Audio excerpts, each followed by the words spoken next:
ان internet کے فقہا کی خطرناکی امت کو درپیش مصائب و آزمائشوں کے وقت میں اور ہی بڑھ جاتی ہے جب اس کے افراد میں سے ہر فرد اپنے احمق موبائل پر جھکا ہوتا ہے، جس سے وہ سرگردانی کے ان سمندروں میں غوطہ زن ہو جاتا ہے۔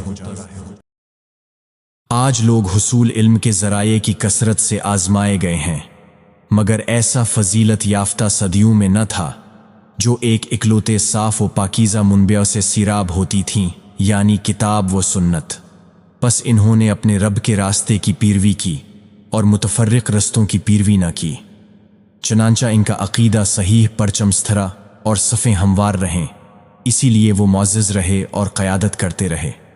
البتہ آج تو بالکل برعکس ہو رہا ہے، علم کے ذرائع تبدیل شدہ اور مٹیالے ہو چکے ہیں، اور دیگر جاہلی و بدعتی ذرائع کتاب و سنت سے دھکم پیل کرنے لگے ہیں، رویبضہ بول پڑے ہیں، آدھے پونے علماء اور خالی خولی دائی فتوے دینے لگے ہیں۔ گرے پڑے لوگ خواہش پرست، بدعتی اور طواغیت کے پجاری منظر نامے پر چھا گئے ہیں۔ وہ خود بھی گمراہ ہوئے اور انہوں نے دوسروں کو بھی گمراہ کیا، پس عقیدہ ضائع ہو گیا، صفیں پھٹ گئیں، الولا والبراہ معطل کر دیا گیا، چنانچہ دوست دشمن ٹھہرا اور دشمن دوست قرار پایا۔ پھر مشکلات میں مزید اضافہ کر کے پانی کو مزید مٹیالہ کرنے والے انٹرنیٹ کے علماء ہیں جو اجتماعیت کو ریزہ ریزہ کرنے والے جالے پر ڈیرہ جمائے بیٹھے رہتے ہیں۔ یہ وہ فتنہ ہے جس کے نقصانات اس کے فوائد سے زیادہ ہیں اور اس کے مفاسد اس کے مصالح پر چھا گئے ہیں۔ انہوں نے ہر قلعے پر چڑھائی کر دی ہے، ہر چہرے پر تمانچہ رسید کیا ہے، اور اس سے صرف وہی محفوظ رہ پاتے ہیں جن پر اللہ کا خصوصی فضل ہے۔ ان انٹرنیٹ کے فقہا کی خطرناکی امت کو درپیش مصائب و آزمائشوں کے وقت میں اور ہی بڑھ جاتی ہے جب اس کے افراد میں سے ہر فرد اپنے احمق موبائل پر جھکا ہوتا ہے، جس سے وہ سرگردانی کے ان سمندروں میں غوطہ زن ہو جاتا ہے جنہوں نے لوگوں کو ڈبو کر ان کے دین کے متعلق مفتون کر دیا۔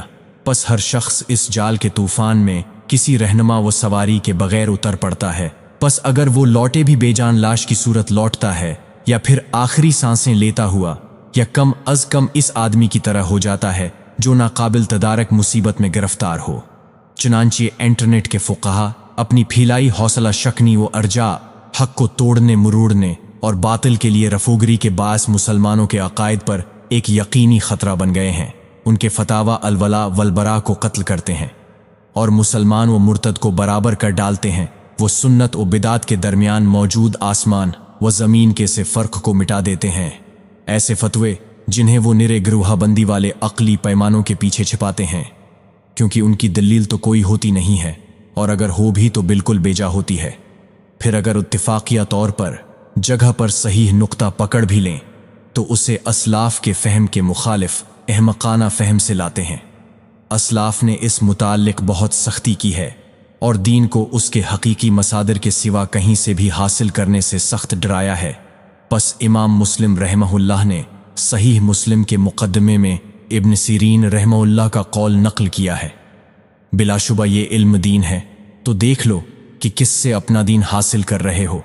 اور امام ابن ابی حاتم رحمہ اللہ نے کہا، اپنے دین کے متعلق خبردار رہو کہ یہ تمہارے گوشت اور لہو کی طرح ہے، دیکھ لو کہ کس سے حاصل کر رہے ہو۔ ان لوگوں سے حاصل کرو جو سیدھے رہے، ان لوگوں سے نہ حاصل کرو جو جھک گئے۔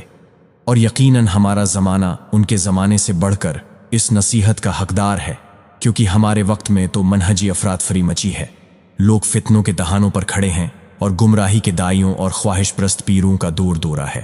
ان کا شر عام ہو گیا ہے اور انہوں نے لوگوں کو مزید گروہ بندیوں اور فرقہ واریت میں ڈال دیا ہے۔